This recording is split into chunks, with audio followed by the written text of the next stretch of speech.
Bonjour à toutes et à tous, bienvenue dans Parlez-vous cinéma, l'émission du Festival international du film d'Amiens. Aujourd'hui, nous recevons le réalisateur David Chou. David Chou, bonjour. Bonjour. Alors cette année, vous êtes invité au FIFAM dans la catégorie anti-archives. Alors c'est le nom de votre société de production. Vous venez donc présenter vos propres courts-métrages, vos propres courts-métrages et vos propres longs-métrages également. Retour à Séoul, qui est sorti l'an dernier et qui a été sélectionné à Cannes. Diamond Island, qui est sorti en 2016, mais aussi votre documentaire sur le cinéma cambodgien, Le Sommeil d'Or, qui est sorti en 2011. Dans cette section, vous présentez aussi d'autres films de réalisateurs, les réalisatrices du Cambodge. Pourquoi vous êtes lancé dans la production en plus de la réalisation? Déjà, je suis ravi de faire la discussion ensemble. En fait, c'était une vieille, je dirais que quand j'étais jeune et que j'ai commencé à me dire: «J'aimerais faire du cinéma», j'étais pas sûr de ce que je voulais faire. Si je suis honnête, je dirais que le rêve déjà à l'époque, c'était si j'en ai la possibilité d'être réalisateur et de faire des films. Mais honnêtement et ce truc-là s'est cristallisé vers 17-18 ans, donc c'était très jeune et j'étais pas dans une famille, en tout cas avec mes parents, les gens autour de moi, qui étaient dans la culture, qui étaient dans le cinéma, donc ça paraissait un rêve très lointain et sans doute impossible. Et donc j'avais dans la tête l'idée que si jamais je n'y arriverais pas, il faudrait que je trouve quelque chose d'autre à faire et cette autre chose à faire dans le cinéma, je pensais peut-être à la production. Et j'avais fait d'ailleurs, en études, plusieurs stages dans la production, donc il y avait l'idée d'être producteur ou réalisateur en fonction de en fait, de mon succès ou pas, si juste de la réussite, de réussir à faire un film ou pas. Rien que ça, ressemblait à un défi impossible. Et donc j'avais quand même les 2 en tête. Et quand j'ai réalisé mon premier film, j'avais créé une boîte de production en France qui n'est pas anti-archive, mais qui s'appelle Wikifilm, qui existe encore, avec 2 amis, Jackie Goldberg et Sylvain de Couvlar, et on a produit ce film-là. Donc j'étais déjà à mélanger un peu les 2. Jackie Goldberg avait produit Le Sommet d'Or et pareil, et moi je produisais aussi les films de Jackie, donc il y avait déjà cette idée. Et en fait, quand j'ai commencé à me lancer dans mon deuxième film, qui s'appelle Diamond Island, qu'on présente ici, je sentais que j'arrivais à un point limite de ça, de faire les 2 en même temps, parce que je me disais: «C'est trop difficile de faire les 2». Je galérais financièrement aussi et je voulais surtout me libérer tout mon espace de pensée pour uniquement me concentrer sur l'écriture, en fait, de Diamond Island et la réalisation. Et à ce moment-là, je pensais que j'arrêtais la production et il fallait faire un choix entre les 2. Et comme j'avais réussi à faire un premier film, je m'étais dit: «Je fais que ça». Et c'est après Diamond Island, en m'installant un peu plus au Cambodge, en étant entouré d'une jeune génération de personnes qui voulaient faire des films, ou que je sentais, même si elles n'étaient pas encore réalisatrices ou réalisateurs, mais juste techniciens, assistants de production, assistants réalisateurs, qui avaient peut-être un potentiel, que je leur ai proposé de les accompagner en production, et qu'à ce moment-là, je me suis redonné la possibilité de faire les 2. Et depuis, j'ai plus lâché. Oui, j'imagine qu'il y a aussi cette envie de faire connaître d'autres jeunes cinéastes. D'ailleurs, parmi les films qui sont présentés là, dans la catégorie anti-archives qui est présentée au FIFAM Ouais. cette année, il y a plein de jeunes cinéastes cambodgiens, cambodgiennes. Je pense notamment à Kavish Neang ou à Danesh San. Est-ce que vous pouvez nous en parler un petit peu? Oui, bien sûr. En fait, c'est lié aussi à ma rencontre avec le Cambodge. Ça veut dire, enfin, avec ma découverte de ce pays qu'est le Cambodge, qui est le pays de mes parents, où ils sont nés.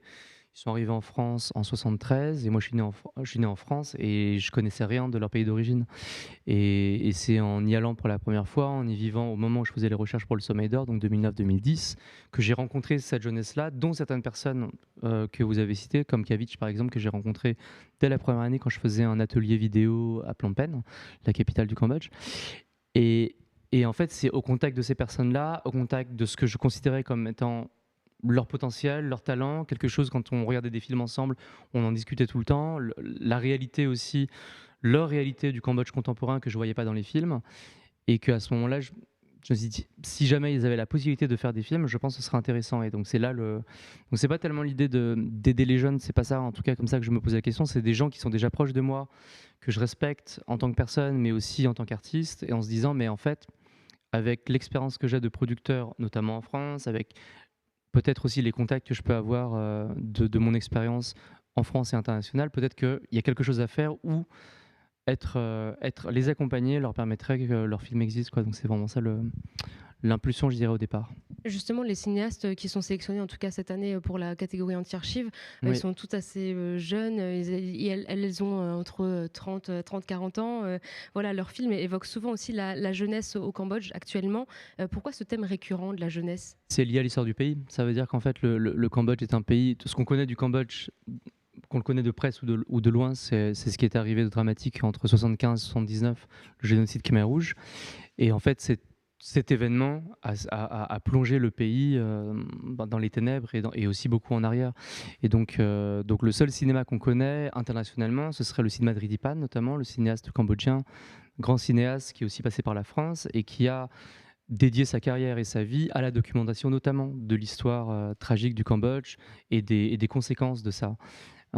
Et au contact de la jeunesse au Cambodge, ce qui m'intéressait, c'est qu'en fait, il y a toute une autre part aussi du Cambodge contemporain, de l'histoire de ces jeunes nés après le génocide, que du coup on connaît moins parce qu'on n'a pas eu l'occasion de voir les films. Il y a quelques personnes qui font des films aussi au Cambodge, mais c'est vrai qu'on n'avait pas eu souvent la possibilité de les voir à l'étranger, notamment en France par exemple.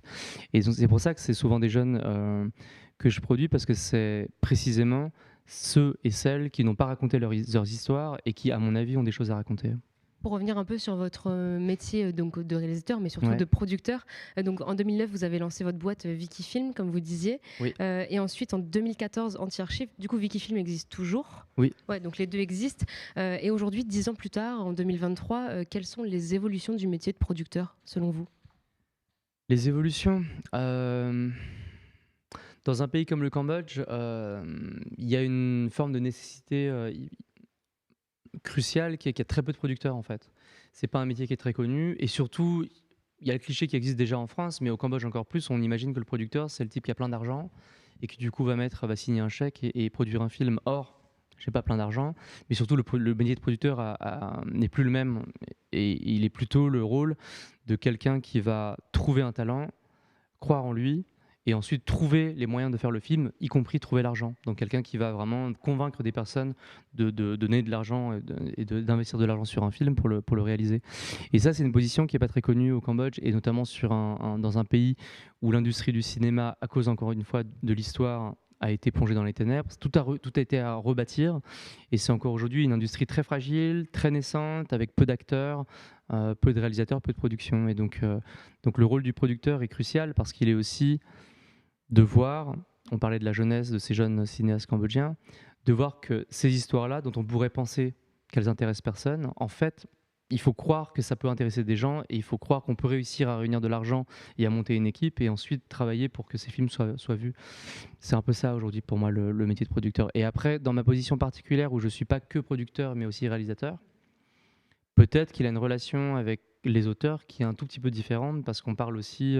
Moi avec les producteurs avec qui je travaille, notamment ma productrice Charlotte Vincent, qui est une productrice française qui a produit mes 2 derniers films, on a énormément de discussions sur l'artistique. C'est pas comme si le producteur parlait pas de ça. Mais de fait, de ma position particulière de réalisateur-producteur, peut-être qu'il y a une compréhension particulière du besoin d'aide, de comment parler, et que du coup ça influe sur la façon dont je travaille avec eux, je crois. Ouais. Et justement, on parlait de l'histoire. Et la première chose, quand j'ai vu le programme du Mhm. Festival du film à Amiens, je me suis questionnée sur le nom Ouais, Anti-Archives. Et je me disais, parce que c'est un festival quand même où on parle beaucoup de la mémoire, de bien pays sûr. qui ont été très touchés soit par des guerres, soit par des dictatures, mais récentes, c'est-à-dire du XXe siècle. Et donc, je me questionnais sur le nom de Ouais, bien vos sûr. sociétés de production, Anti-Archives. Pourquoi? Un peu provocateur, mais là, par exemple, là, on vient de passer au festival mon premier long métrage qui s'appelle Le Sommeil d'Or et qui était un film sur la mémoire particulière du cinéma cambodgien des années 60, donc qu'on ne connaît pas parce que les films ont disparu et que le génocide Khmer Rouge a assassiné la plupart des réalisateurs, la plupart des acteurs, la plupart des musiciens, et que les films ont été perdus. Environ 450 films qui avaient été produits à l'époque, on en retrouve pratiquement aucun aujourd'hui, enfin très peu. Et donc c'est toute une histoire assassinée, et le documentaire est sur la façon de remettre en lumière cet épisode de l'histoire de la culture et du cinéma au Cambodge, et donc du coup faire tout ce travail de mémoire et de s'intéresser vraiment à comment cette mémoire de ces films-là et de ce cinéma-là survit. Pour autant, à l'époque, Je pensais naïvement, au moment où je faisais des recherches sur le film, que j'allais trouver des images de ces films-là et que ce serait la base de mon film, donc les archives. Et en fait, il y en avait pas. C'est-à-dire que en tout cas, j'en trouvais pas à l'époque en 2009. J'allais partout dans les archives nationales, etc. Et on trouvait plus les films parce que les films avaient été perdus. Mon grand-père, par ailleurs, était producteur de cinéma. Je l'ai jamais connu. Et la première fois où je suis allé au Cambodge, on est allé dans son ancienne maison, qui donc maintenant a été occupée par d'autres personnes depuis la fin des Khmers rouges, du régime Khmer rouge. Et on a parlé au nouveau propriétaire, vous n'aviez pas vu des films au dernier étage? Et les descendants de nouveaux propriétaires disent: ah oui, c'est vrai, je me rappelle qu'il y avait plein de films, on ne savait pas ce que c'était, on a tout jeté. Et c'est comment en 5 minutes, et je crois que c'est possible parce que c'est à l'époque, il n'y avait pas de conscience de l'importance de la préservation, mais aussi il fallait effacer la trace des anciens propriétaires pour s'approprier les lieux. Et donc du coup, en un claquement de doigts, tout un pan de la culture a disparu. Et donc il n'y avait pas d'archives et il fallait construire le film sans ces archives et du coup prendre un chemin de traverse pour essayer de réfléchir à comment je peux raconter cette histoire-là, comment je peux faire sentir à quoi ressemblaient ces films sans les montrer. Et ça m'a vachement, je m'attendais pas à ce que le défi formel du Sommet d'Or soit ça. Ça m'a vachement mis au défi, je pourrais dire, mais ça m'a aussi appris quelque chose sur, je dirais, la puissance des archives, qui est un truc évident, mais aussi parfois comment ce que je pourrais appeler la sacralisation de l'archive, mais pas de l'archive, mais plutôt d'une certaine façon de penser le passé, peut parfois nous enfermer dans dans une vision trop solidifiée et presque pétrifiée en fait, d'une certaine idée du passé. Et en travaillant avec des jeunes d'aujourd'hui et en sentant leur réticence par rapport à ça, l'invitation avec derrière le nom un peu provocateur anti-archive, c'est pas du tout de dire on s'intéresse pas au passé parce que le Sommet d'Or c'est précisément comme je le dis un travail de mémoire, mais d'inviter les réalisateurs à se libérer en tout cas d'une relation trop pétrifiée dans le marbre par rapport à ce qu'on nous a appris et ce qu'on nous a imposé que l'image du passé était, pour essayer de réactiver ça, de mettre au défi ces représentations et d'inventer notre propre rapport à ces images du passé. Donc c'est un peu ça. Et en fait, tous les films qu'on a faits ont toujours un rapport avec le passé quelque part. Wild Building, c'est sur un building qui a été créé dans les années 60, qui est vraiment le fleuron de l'architecture nouvelle cambodgienne des années 60 et qui a été abandonné par les Khmers rouges et qui ensuite est menacé de démolition au moment où l'histoire du film se passe. Et donc il y a tout cet questionnement par rapport à la mémoire et à l'héritage. Mais c'est raconté par un cinéaste et un personnage qui sont nés après et qui du coup nous font voir cette histoire par leur regard, quoi. Mais c'est hyper intéressant parce que c'est la même chose dans Retour à Séoul. En fait, il y a cette absence Ouais. il y a vraiment l'absence qui est là. Et en fait, en fond, il y a aussi la guerre de Corée qui est très rapidement évoquée. Et sa manière de parler de l'absence d'archives et de l'absence de cette guerre, en fait, de contexte de cette guerre, mais en fait, elle est mentionnée ici en fond. Et justement, si on revient sur Retour à Séoul, qui est sorti donc l'an dernier, pour nos spectateurs, juste, il parle donc de Freddy, une jeune femme de 25 ans qui retourne pour la première fois en Corée du Sud, où elle est née, et elle veut prendre contact avec ses parents biologiques. Et qu'est-ce qui vous a inspiré ce scénario? Pourquoi vous avez fait ce film? Retour à Séoul, c'est inspiré de l'histoire d'une amie à moi qui s'appelle Laure Badufle, avec qui je suis allé pour ma première fois en Corée. Elle m'a accompagné et avec elle, alors que c'était pas prévu, on a rencontré son père biologique coréen. Elle a la même histoire que Freddy, donc elle est née en Corée, elle a été adoptée vers l'âge de 1 an et demi en France, elle a grandi en France sans rien connaître de la Corée. Et donc quand j'étais là et qu'on était que je la voyais face à son père biologique, à sa grand-mère biologique, la scène m'a marqué vraiment très profondément, aussi dans ce qu'elle était différente de ce que j'aurais pu imaginer d'une telle scène avec les clichés qu'on peut avoir de films sur la question, et ça m'a beaucoup marqué. C'était en 2011, donc ça a vraiment pris du temps. C'était au moment où je présentais le Sommet d'Or et avant que je fasse Diamond Island, donc ça a pris vachement du temps pour qu'à un moment je me dise tiens, j'ai le désir d'explorer un peu plus cette histoire et de la raconter. Mais par rapport à Retour à Séoul et ce qu'on disait avant sur Anti-Archive et le rapport au passé, je pense que ce que vous disiez est extrêmement juste, à savoir que c'est vrai, et du coup c'est peut-être le fil rouge de ces films-là et de ce qui nous rejoint, les cinéastes avec qui je travaille et mon travail à moi, d'être des personnes qui sont nées après le génocide, d'être des personnes nées dans une génération qui ne l'a pas vécu, mais nos parents l'ont vécu, c'est naître après le trou noir. Mais c'est aussi naître avec une forme d'amnésie qui est là en fait. Et même si j'ai grandi sans me poser la question, sans que ce soit un problème dans ma tête de me dire je connais pas le Cambodge, au bout d'un moment, ça devient, je sais pas si ça devient un problème, mais ça devient une question. Ça veut dire comment c'est possible que j'ai grandi et qu'en fait l'environnement, la culture de mes parents, je n'ai absolument aucune idée de ce que c'est, j'ai même aucune image pour remplir ça. Et Freddie, en fait, c'est ça, c'est-à-dire elle débarque en Corée du Sud, très, en apparence très sûre d'elle, en mode je suis française, me parlez pas de la Corée, j'ai rien de coréen. Et quelque part, ça cache aussi un espèce de gouffre de pas oser se confronter au fait qu'en fait, elle n'a aucune idée de là où elle vient. Et en fait, quand vous disiez la guerre de Corée est évoquée, et c'est effectivement c'est l'ignorance aussi de la guerre de Corée, comme moi, mon ignorance du régime Khmer Rouge quand j'avais 25 ans, ce qui est exactement l'âge de Freddy, la première fois que je vais au Cambodge. Mais c'est même plus intimement que ça, l'ignorance d'où on vient. L'ignorance de ne pas savoir d'où on vient. Et pour elle qui a été adoptée, encore pire, vraiment la première année qu'elle a, elle n'a aucune mémoire de ça, donc elle ne sait pas du tout, elle ne sait pas qui sont ses parents. Et ben, je pense que ça parle vachement sur ce qu'on disait sur Anti-Archives, ça veut dire, c'est pas de la provocation pour la provocation de dire je m'en fous du passé, c'est en fait acter le fait qu'on est né sur des décombres et sur l'ignorance, sur une espèce de trou noir, et qu'est-ce qu'on fait de ça? Comment on se construit si on n'a pas ce socle-là?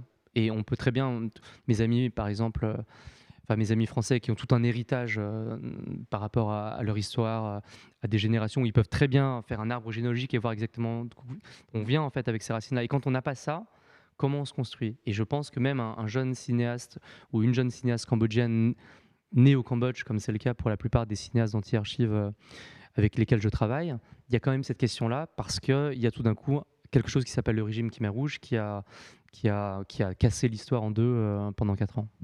Je vous propose qu'on regarde tout de suite quand même la bande-annonce de Retour à Séoul. What are you listening? It's Korean music. Tu ne connais vraiment rien de la Corée? Non, rien. Where are you from? France. 이분 전국적인 한국 이상이죠. Come back. C'est la seule chose qui me reste de la Corée. C'est ta mère? Biologique, je pense, ouais. Tu vas essayer de retrouver tes parents? Non? Pourquoi non? 네가 와서 우리랑 같이 살았으면 좋겠어. I have my family and my friends over there. He has to understand that I'm French now. T'es aussi un peu coréenne. 왜 이렇게 전화가 안 되나? J'ai eu envie de tout foutre en l'air aujourd'hui. Ça, je connais. Et tu fais quoi dans ces cas-là? Je fous tout en l'air. 뭐라고 말을 좀 해봐.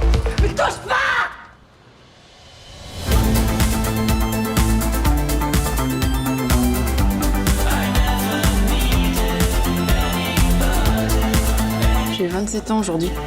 Et je me suis toujours posé la même question le jour de mon anniversaire. Est-ce que ma mère a une pensée pour moi?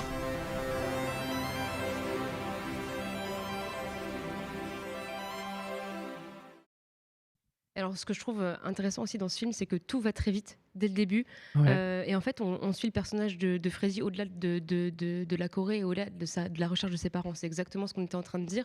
Et j'ai l'impression que du coup, le film, il porte vraiment moins sur l'adoption. Peut-être que le synopsis pourrait vendre le côté adoption. Et en fait, le film porte vraiment sur une quête d'identité. Est-ce que c'est comme ça que vous l'avez pensé? Je ne l'ai pas pensé en me disant que le film était une quête d'identité. En revanche, quand j'ai commencé à construire le film, il était clair que j'avais envie de déjouer les attentes et de jouer sur ça. Même pas, c'est pas jouer de façon ludique, mais de faire le film aussi en résistance au film qu'on imaginerait voir sur la base effectivement du pitch. Ça veut dire on voit le pitch et on se dit ah ouais, le film, je vois à peu près ce que c'est. Et en fait, d'avoir vécu ce moment-là, de voir mon amie Laure avec sa famille, de la connaître aussi, d'avoir discuté avec elle beaucoup et échanger sur son rapport à la Corée du Sud et son histoire, c'était tellement différent du cliché habituel que le désir du film, au départ, il était aussi là, ça veut dire raconter une histoire différente de la quête d'identité, raconter une histoire différente de celle qu'on a l'habitude de recevoir, disons, du retour aux racines tel qu'on l'imagine.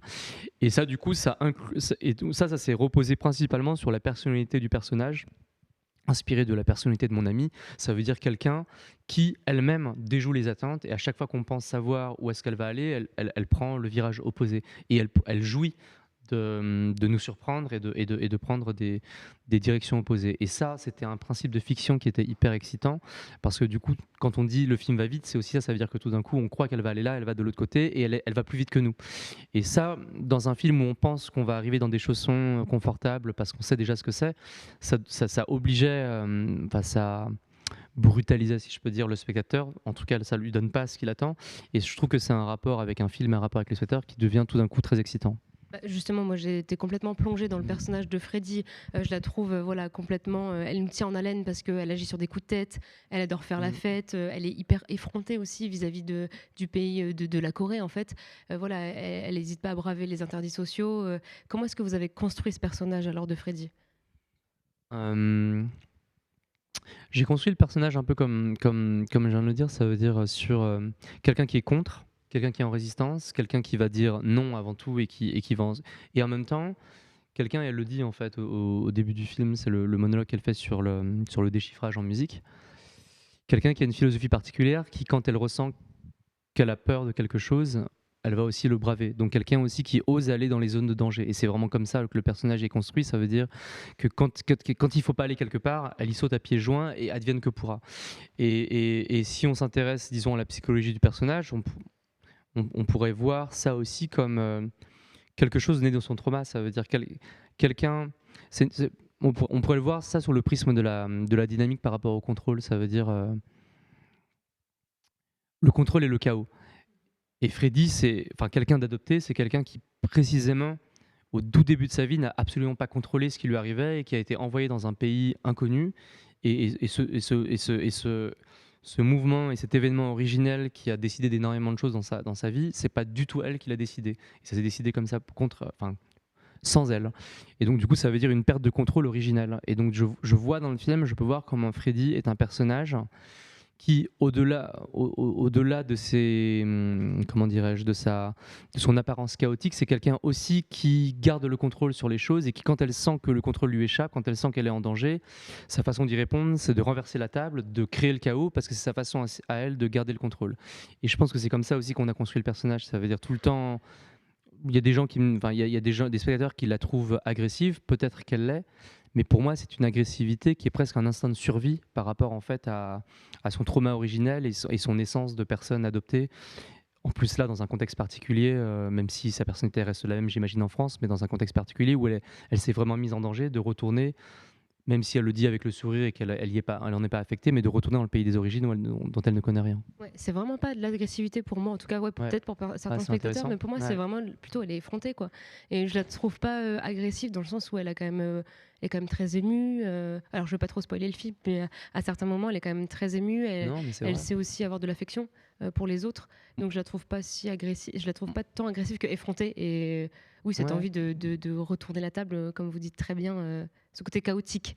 Vraiment. Ouais, moi je dirais la même chose en vrai. Mais je dis agressive parce qu'on me l'a souvent dit et du coup j'intègre le fait qu'on peut la juger agressive, mais le fait qu'elle soit vulnérable, le fait qu'elle aime, qu'elle adore aimer les gens autour d'elle, qu'elle s'accroche aux gens, je le vois aussi très très fort. Mais après c'est toujours intéressant comment un personnage aussi nous échappe. On écrit avec l'intuition mais aussi avec des idées fortes et à la fin j'adore quand un personnage aussi est jugé différemment en fonction du spectateur.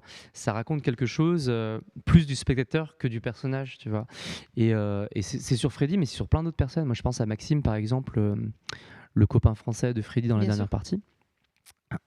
Que j'ai écrit, je vois ce que j'en pense, il est inspiré aussi de choses que j'ai pu voir. Et Maxime, par exemple, quand je le montrais en montage ou quand je le montre même en projection après, je vois que les avis divergent complètement sur lui. Il y a des gens qui disent mais le pauvre, il fait ce qu'il peut, il est quand même sympa, il essaie de s'adapter. Et il y a d'autres personnes qui ne peuvent pas le supporter. Dès qu'il ouvre la bouche, ils disent mais il a rien compris du tout à la situation et c'est complètement normal qu'elle le vire dans le taxi. Pardon, gros spoiler.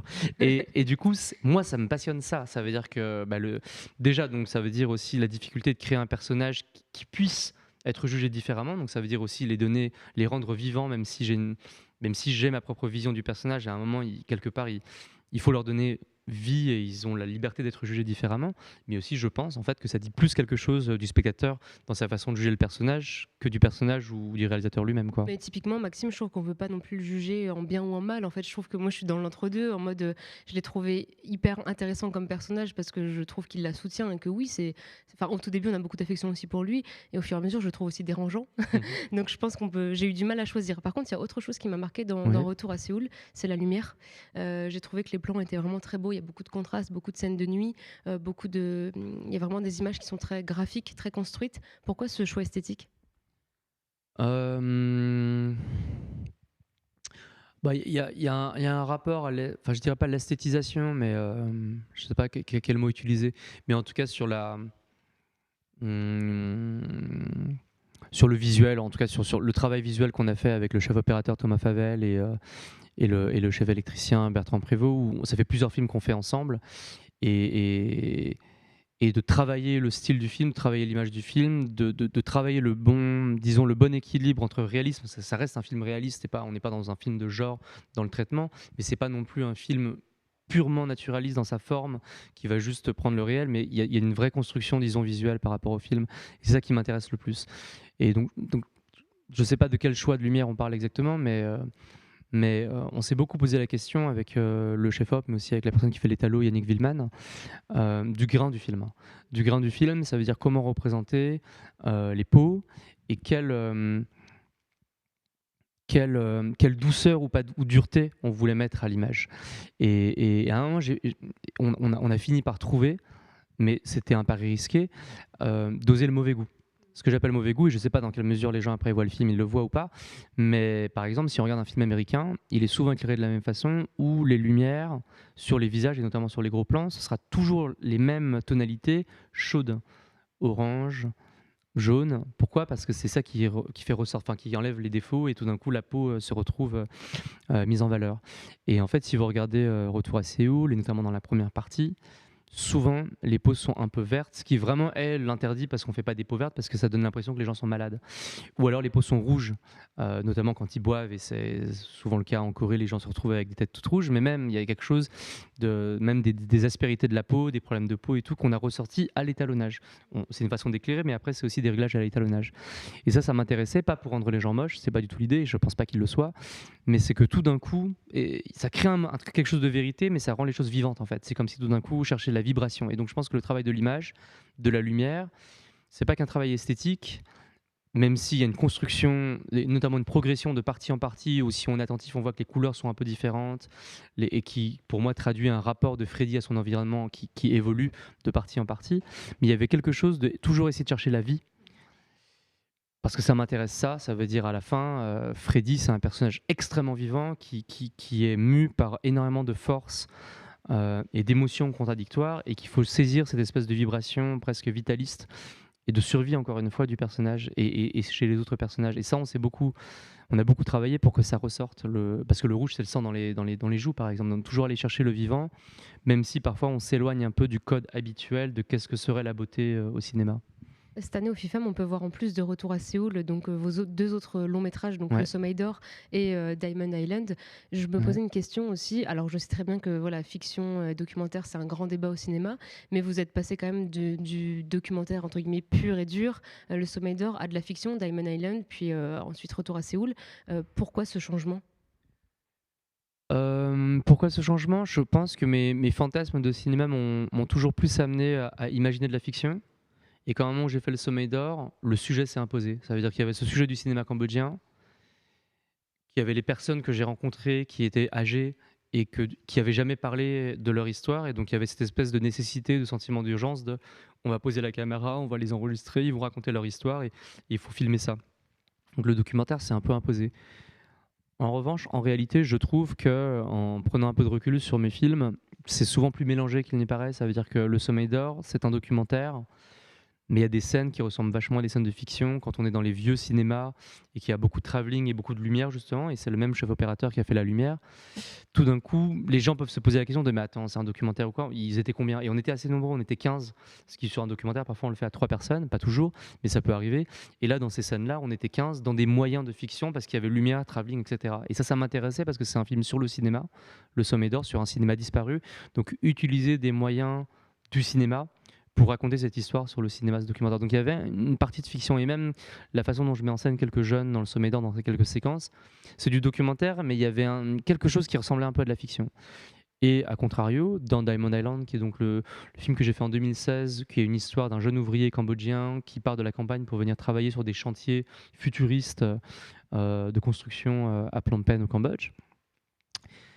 Il y a une vraie partie documentaire parce que j'ai tourné sur un vrai chantier qui s'appelle Diamond Island, et dans lequel, quand on filmait, les fois où on filmait dans les chantiers, j'avais pas du tout le budget pour que les gens derrière soient des figurants et que ce soit juste de la fiction. Au contraire, on est en plein dans des vrais chantiers où on voit tous les gens derrière, ce sont des vrais ouvriers en train de travailler, et je lance un peu mes acteurs au milieu de ça, et donc il y a clairement là une rencontre entre la fiction et le documentaire, et même dans Retour à Séoul, qui est inspiré d'une histoire réelle, mais ça suffit pas à en faire un documentaire. Je saurais pas dire exactement quelle est la part documentaire, mais en tout cas toujours cette façon de chercher à faire rentrer le réel à l'intérieur de l'image. Je pense que dans Retour à Séoul, le côté documentaire est aussi dans le côté où on voit par exemple la première partie, la jeunesse, où voilà, on voit des jeunes s'éclater. On voit aussi, en fait, encore une fois, le film n'est pas seulement sur l'adoption, mais il est aussi sur autre chose, sur la société coréenne de manière générale. J'ai une dernière question à vous poser. Quels sont vos autres projets pour la suite ? Alors, on a commencé par la production. Je continue la production, notamment avec Anti-Archive au Cambodge. J'essaye maintenant quand même d'être un peu plus discipliné et malin, de ne pas m'éparpiller trop, même si je le fais encore beaucoup. Et donc j'essaie principalement de travailler en production avec les gens avec qui j'ai un travail au long cours. Donc c'est précisément les gens dont je montre le travail ici, comme Kavich Ning, comme Danek San, comme Srelin Mir, donc des gens dont j'ai fait soit les premiers courts-métrages pour les réalisatrices Danek et Lynn, soit carrément même le premier long-métrage pour Kavich, et on développe avec eux leurs prochains films. Donc c'est des films de long-métrage, quelques courts-métrages, mais en tout cas c'est dans une relation en tout cas de continuation avec eux. Et par ailleurs, Anti-Archive a d'autres producteurs que moi qui produisent d'autres auteurs nouveaux qui sont des personnes dont on ne montre pas le travail ici à Amiens encore, mais j'espère dans le futur. Et par ailleurs, pour moi, je développe plusieurs projets en même temps, et je suis à un stade pour l'instant pas encore très avancé d'écriture. J'aurais aimé dire là, je tourne mon film bientôt, mais non, ça a pris un peu de temps pour identifier aussi le désir, parce que mine de rien, voilà, en plus avec plusieurs casquettes en plus, mais Retour à Séoul, c'est un film auquel j'ai commencé à penser en été 2017 et qui est sorti, qui a fait sa première à Cannes mi-2022, donc mine de rien, ça a pris 5 ans. Et c'est vrai que d'avoir choisi d'avoir 2 casquettes, ça m'a de fait ralenti dans les 2 métiers, c'est-à-dire que je produis plus lentement, et parfois mes auteurs doivent être patients parce que quand je réalise Retour à Séoul, ils peuvent plus m'entendre pendant plusieurs mois, ce qui est pas très cool pour un réalisateur ou une réalisatrice. Et moi de mon côté, quand je produis leurs films, c'est très difficile pour moi de trouver le temps d'écrire, etc. C'est des énergies très différentes, donc j'ai aussi accepté, en prenant la décision de continuer à faire les 2, ce que j'avais dit, comme je disais, je l'ai prise en 2017, d'avoir un rythme plus lent. C'est le cas en ce moment sur les 2 films que j'écris. Bah écoutez, merci Davichou. Avec plaisir, c'était chouette. Je rappelle que vous êtes donc invité au Festival du film d'Amiens cette année dans la catégorie Anti-Archive, donc qui porte le nom de votre boîte de production, qui présente vos films et certains des cinéastes cambodgiennes que vous avez produits. Notre émission touche à sa fin. Vous pouvez retrouver tous les épisodes de Parlez-vous cinéma sur les réseaux sociaux du FIFAM. À la prochaine. Au revoir.